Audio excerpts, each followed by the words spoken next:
Is the story of Hugo the hippo, which is the short way to say hippopotamus, which is the long way to say river horse.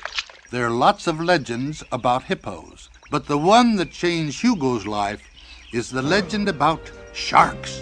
Only gone to the Sultan for help. He always liked the hippos, but instead the farmers took their complaint to the Aban Khan. He hated the hippos. Is the story of Hugo the hippo, which is the short way to say hippopotamus, which is the long way to say river horse.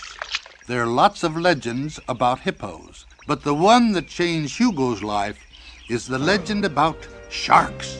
Only gone to the Sultan for help. He always liked the hippos, but instead the farmers took their complaint to the Aban Khan. He hated the hippos.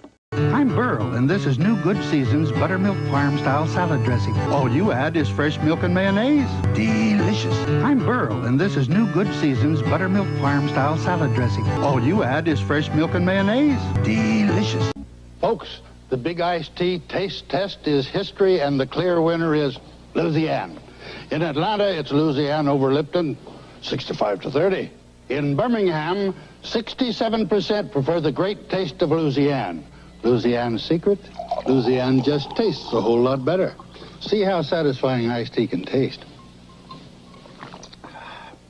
Final tally, Louisiana preferred 2-1. It's the clear winner.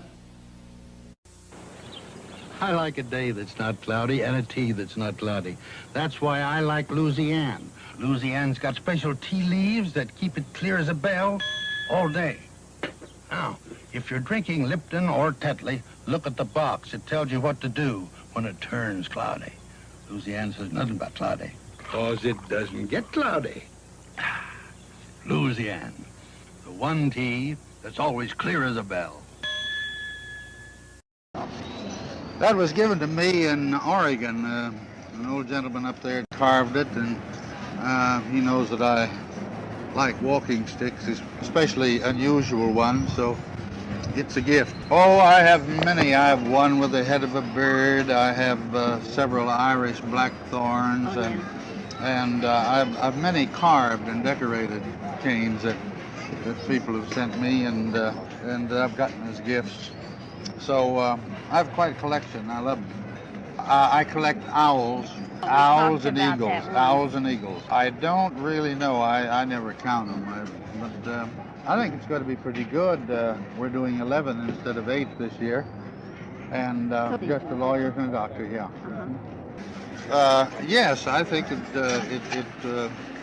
would have been nice to have had Hal with the group and the senator, because I enjoyed the show. I got a theory about that. I've been around the country quite a lot, as you know, and I ask questions and I discuss things with people. And I think it's possible. Now, this is just a theory.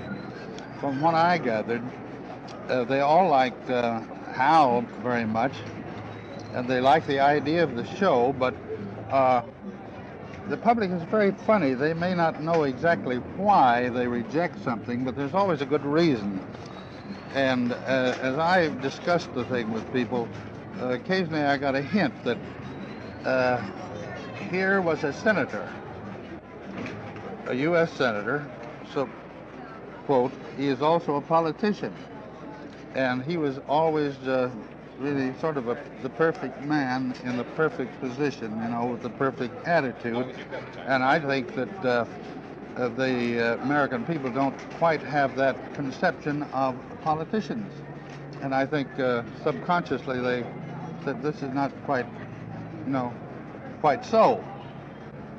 So that is my theory, which is, I don't think it has anything. And I was, on 4th of July, I was in Bend, Oregon.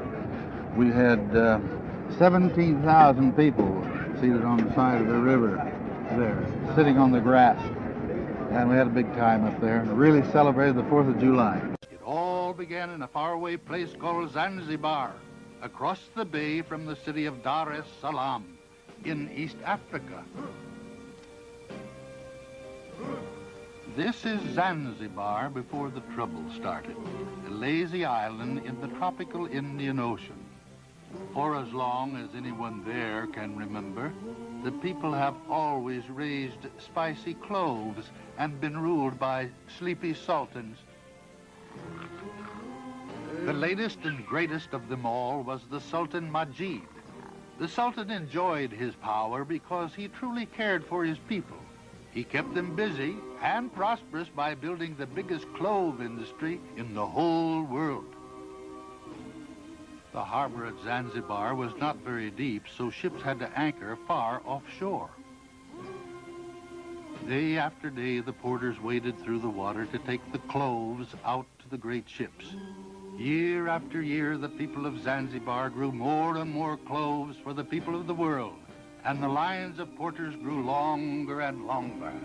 It was a still moonlit night when the Aban Khan led the angry farmers on a most evil mission. In his crazed mind, he saw the hippos as threatening clouds in the sky, daring to stand in his way. Clouds he had to destroy at all costs,